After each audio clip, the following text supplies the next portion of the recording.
नमस्कार, न्यूज 24 देख रहे हैं आप और आपके साथ मैं हूं सऊद मोहम्मद खालिद। रात के 9 बज चुके और न्यूज 24 पर वक्त हो गया है नॉन स्टॉप एट 9 का। आज कांग्रेस पार्टी को बड़ा झटका लगा। यूपी चुनाव से पहले राहुल गांधी और करीबी मनमोहन सरकार में मंत्री रहे जितिन प्रसाद ने पार्टी छोड़ दी और बीजेपी में शामिल हो गए। कुछ दिन पहले ही ज्योतिरादित्य सिंधिया ने कांग्रेस को बाय बाय कह दिया था। कांग्रेस नेताओं के पार्टी छोड़ने का सिलसिला लगातार जारी है, जिससे पार्टी के भीतर भी घमासान मचा हुआ है। ये जितिन प्रसाद वही हैं जो कि प्रियंका गांधी के भी काफी करीबी माने जाते हैं। अभी बंगाल चुनाव में भी उन्हें बड़ी जिम्मेदारी सौंपी गई थी। सवाल है कि यूपी चुनाव से पहले जितिन प्रसाद के पार्टी छोड़ने से कितना बड़ा नुकसान होगा, क्योंकि राजनीतिक जानकार ये कहते हैं कि यूपी बीजेपी के लिए जितिन आने वाले चुनाव में ब्राह्मण कार्ड हो सकते हैं, जिससे कांग्रेस को नुकसान झेलना पड़ सकता है।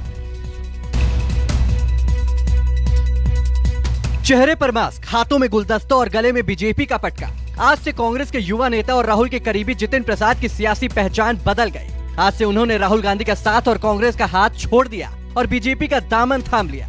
दोपहर करीब 1:30 बजे जितिन प्रसाद दिल्ली बीजेपी दफ्तर पहुंचे। रेल मंत्री पीयूष गोयल की मौजूदगी में वो बीजेपी में शामिल हुए। इस मौके पर जितिन प्रसाद ने बीजेपी की जमकर तारीफ की और कांग्रेस पर जमकर निशाना साधा और कहा कि मेरे जीवन का अब नया अध्याय है ये। आज कोई इस देश में असली माने में कोई राजनीतिक दल है जो संस्थागत इंस्टीट्यूशनल दल है, वो भारतीय जनता पार्टी है। बाकी दल तो व्यक्ति विशेष और क्षेत्र के हो गए। जिस दल में मैं था, मुझे ये महसूस होने लगा कि हम लोग राजनीति में हैं और राजनीति एक माध्यम है, दल भी माध्यम है। अगर आप अपने लोगों के हितों की रक्षा नहीं कर सकते, उनके लिए काम नहीं आ सकते, तो आपका राजनीति और दल से में रहने में क्या औचित्य है। वो मुझे महसूस होने लगा कि मैं वो कांग्रेस पार्टी में नहीं कर पा रहा हूँ। भारतीय जनता पार्टी वो माध्यम बनेगा। मैं इस वक्त ज्यादा बोलना नहीं चाहता, मेरा काम बोलेगा। पार्टी दफ्तर के बाद जितिन प्रसाद बीजेपी अध्यक्ष जेपी नड्डा से मिलने पहुंचे। यहाँ भी उनका स्वागत हुआ। पार्टी में शामिल होने से पहले जितिन प्रसाद गृह मंत्री अमित शाह से भी मिले। जितिन के पार्टी छोड़ने पर कांग्रेस की तरफ से रिएक्शन हुआ। पुराने साथियों को भी कांग्रेस को निशाने पर लेने का मौका मिल गया। खुशी है, मेरे छोटे भाई हैं, मुझे बड़ी खुशी है। उनका स्वागत है भारतीय जनता पार्टी में। क्या नहीं मिला इनको? हर चीज तो दी गई है, प्रतिष्ठा, पद, सम्मान सब दिया है। ऐसा नहीं करना चाहिए उन्हें। जितिन प्रसाद शाहजहांपुर से आते हैं। राजनीतिक जानकारों का मानना है कि जितिन प्रसाद के भाजपा का दामन थामने से भगवा खेमे को निश्चित ही बढ़त मिलने वाली है। वहीं दूसरी तरफ कांग्रेस के लिए बड़ा झटका होगा। इस वक्त प्रियंका गांधी यूपी में कांग्रेस की जमीन तैयार करने की कोशिश कर रही हैं। ऐसे में जितिन प्रसाद का भाजपा में जाना कांग्रेस के लिए बड़ा नुकसान माना जा रहा है। जितिन प्रसाद ब्राह्मण समुदाय से आते हैं और केंद्र सरकार में मंत्री भी रह चुके हैं। उनको लेकर साल 2019 में लोकसभा चुनाव से पहले भी ये अटकलें थी कि वो पार्टी से नाराज हैं और कांग्रेस छोड़ना चाहते हैं, लेकिन तब वो कांग्रेस में बने रहे। लेकिन यूपी चुनाव से ठीक पहले उन्होंने पार्टी छोड़ दी। कांग्रेस नेता जितेंद्र प्रसाद के बेटे हैं। बाप बेटे दोनों कांग्रेस में मंत्री रहे हैं। यूपी की सियासत में बड़ा ब्राह्मण चेहरा है। राहुल गांधी के करीबी भी हैं। 2004 में शाहजहांपुर से सांसद, 2009 में यूपी के धौरहरा से सांसद। आपको बता दें कि कांग्रेस नेताओं की एक लंबी फहरिस्त है जो पार्टी छोड़ चुके हैं। अब जितिन प्रसाद भी इसमें शामिल हो गए हैं। ज्योतिरादित्य सिंधिया, रीता बहुगुणा जोशी, विजय बहुगुणा, जगदम्बिका पाल, हेमंत बिस्वा शर्मा, चौधरी वीरेंद्र सिंह, MM कृष्णा, नारायण राणे, राधा कृष्ण विखे पाटिल, अल्पेश ठाकुर। सामने यूपी चुनाव खड़ा है। ऐसे में यूपी के बड़े चेहरे का पार्टी से अलग होना कांग्रेस के लिए अच्छा संकेत नहीं है। Bureau report, news 24। सियासत से जुड़ी दूसरी खबर शुभेंदु अधिकारी और पीएम मोदी से जुड़ी हुई है। टीएमसी से बीजेपी में शामिल होकर के ममता को हराने वाले बीजेपी नेता शुभेंदु अधिकारी ने आज दिल्ली में पीएम नरेंद्र मोदी से मुलाकात की। दोनों के बीच काफी देर तक कई मुद्दों पर बातचीत होती रही।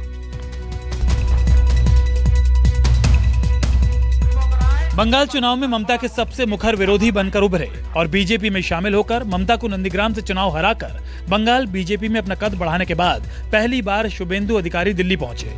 शुभेंदु अधिकारी ने आज प्रधानमंत्री नरेंद्र मोदी से मुलाकात की। दोनों के बीच काफी देर तक बातचीत हुई। बताया जा रहा है कि शुभेंदु अधिकारी ने बंगाल के सियासी हालात से पीएम को अवगत कराया। अभी सोशल मीडिया और दूसरा तरीके से जो सिस्टम है उसमें क्या हो रहा है डे टू डे अपडेट सब रेस्पॉन्सिबल आदमी का पास है। मैं गृह मंत्री से लेकर नड्डा जी से लेकर रेस्पेक्टेड प्राइम मिनिस्टर तक ये हालत का बारे में मेरा जो बोलने का मौका था ना वो बोला। इससे पहले शुभेंदु अधिकारी ने दिल्ली में अमित शाह और बीजेपी के दूसरे बड़े नेताओं से मुलाकात की। सियासी जानकार कहते हैं कि शुभेंदु अधिकारी का दिल्ली में बीजेपी के कई बड़े नेताओं से मिलना कई सियासी मायने रखता है, क्योंकि इन दिनों बंगाल बीजेपी में सब कुछ सही नहीं चल रहा है।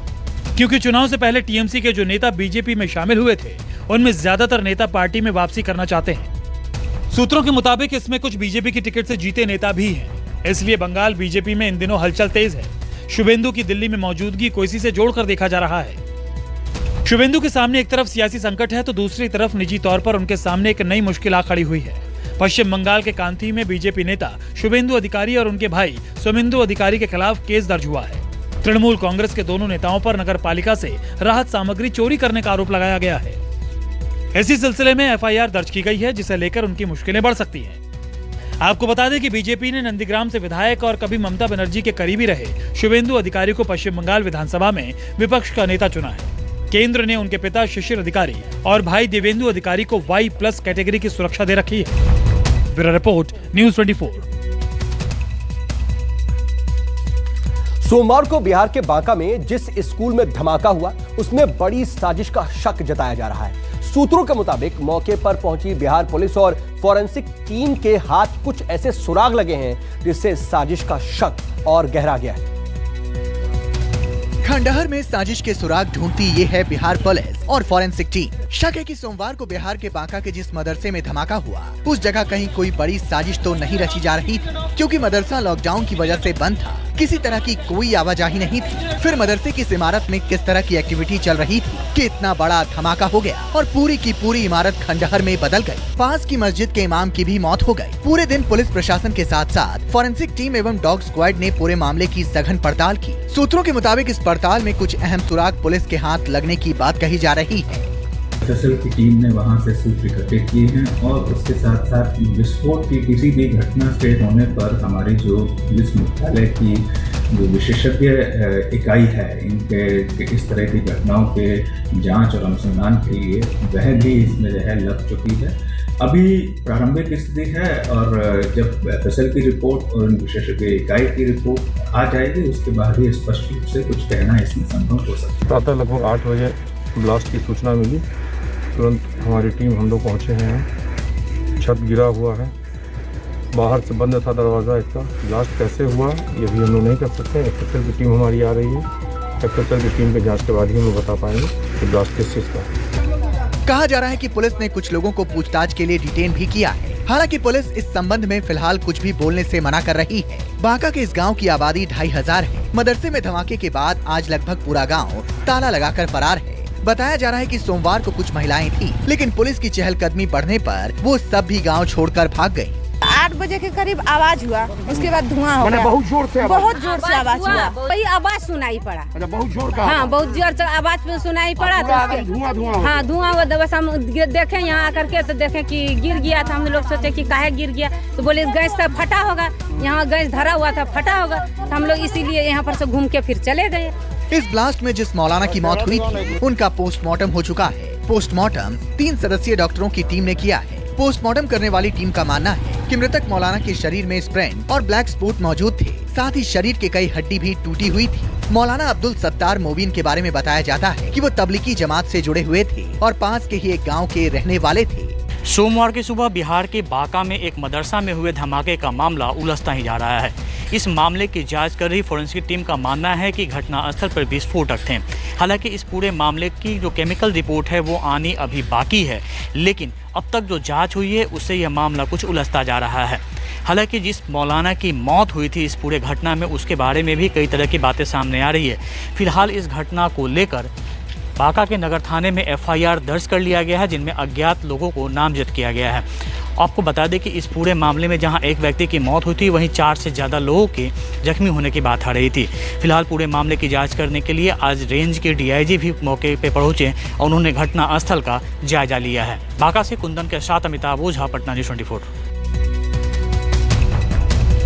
उत्तर प्रदेश के कानपुर के सचंडी में मंगलवार को एक बड़ा सड़क हादसा हुआ। प्राइवेट शताब्दी बस सवारी भरा लोडर और टेम्पो में जबरदस्त टक्कर हो गई। इस हादसे में कई परिवार उजड़ गए। 18 लोगों की मौत हो गई, कई घायल हैं। हादसे में किसी ने अपने पिता को खोया, किसी ने बेटा खोया। 2 गांवों में मातम का माहौल है।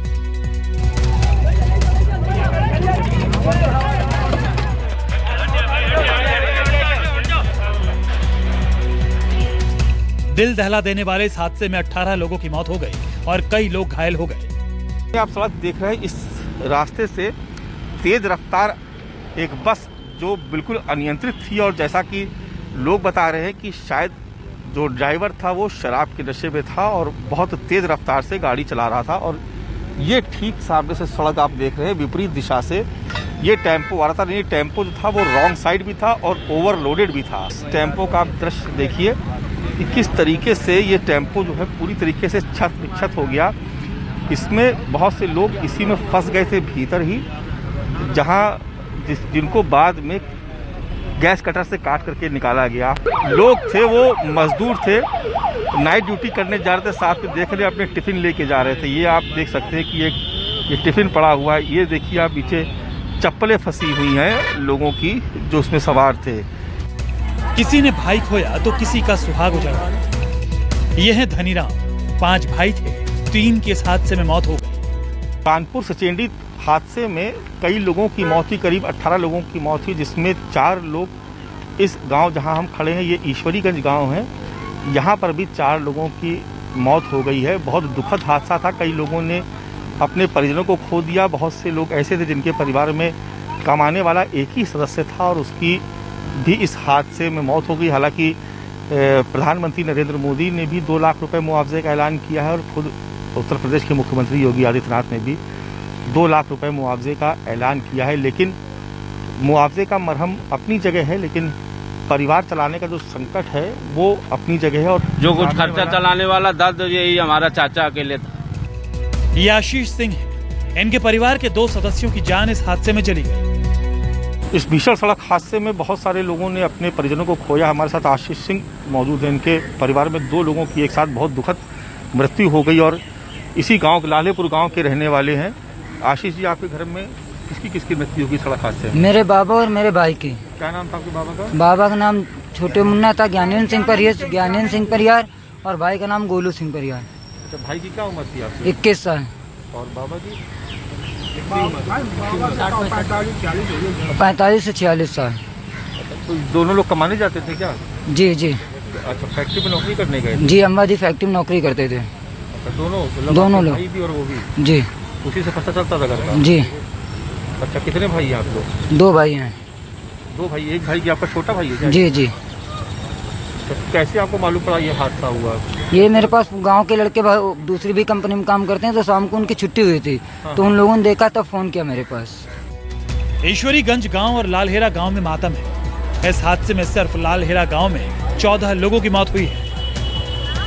पूरा गांव है जहां पर एक साथ 14 लोगों की मौत हो गई। कल हुए भीषण सड़क हादसे में इस गांव के 14 लोग मौत के मुंह में समा गए। और ये गांव का आप मंजर देख रहे हैं कि हर तरफ गम और दुख का माहौल है। गांव में हर तरफ आपको भीड़ नजर आ जाएगी। लोग अभी भी यकीन नहीं कर पा रहे हैं कि इतना भीषण हादसा उनके गांव के लोगों के साथ हुआ। ये लालेपुर गांव है और आप देख रहे हैं कि यहाँ पर अभी कुछ देर पहले यहाँ पर 14 शव एक साथ यहाँ पर लाए गए हैं। किसी के परिवार में 1 तो किसी के परिवार में 2 तो कहीं एक साथ 3 परिवार के सदस्यों की मौत हो गई। और आप देख रहे हैं कि जिला प्रशासन की तरफ से यहाँ पर व्यवस्था की गई है। भारी पुलिस बल भी आप हमारे ठीक सामने देख रहे हैं कि यहाँ पर तैनात किया गया है। प्रशासनिक अमला भी यहाँ पर आया हुआ है। हादसे में मारे गए लोगों में ज्यादातर परिवार की कमाई का सहारा थे। अब यह सहारा हमेशा हमेशा के लिए टूट गया। मानस श्रीवास्तव, कानपुर, न्यूज़ 24। नमस्कार, मैं हूं मानक गुप्ता। अगर आपको हमारा ये वीडियो पसंद आया हो तो इसे लाइक और शेयर जरूर करें और हाँ, हमें सब्सक्राइब और फॉलो करना ना भूलें ताकि आप देश और दुनिया की कोई खबर मिस ना करें। चाहे कोई ब्रेकिंग न्यूज हो या कोरोना वायरस से जुड़ी कोई भी अपडेट, पॉलिटिक्स हो या आपकी जेब से जुड़ी कोई खबर, इलेक्शन की कोई न्यूज हो कोई कंट्रोवर्सी हो या फिर कोई वायरल वीडियो, सब कुछ मिलेगा न्यूज़ 24 पर। तो जुड़े रहिए हमारे साथ और देखते रहिए न्यूज़ 24।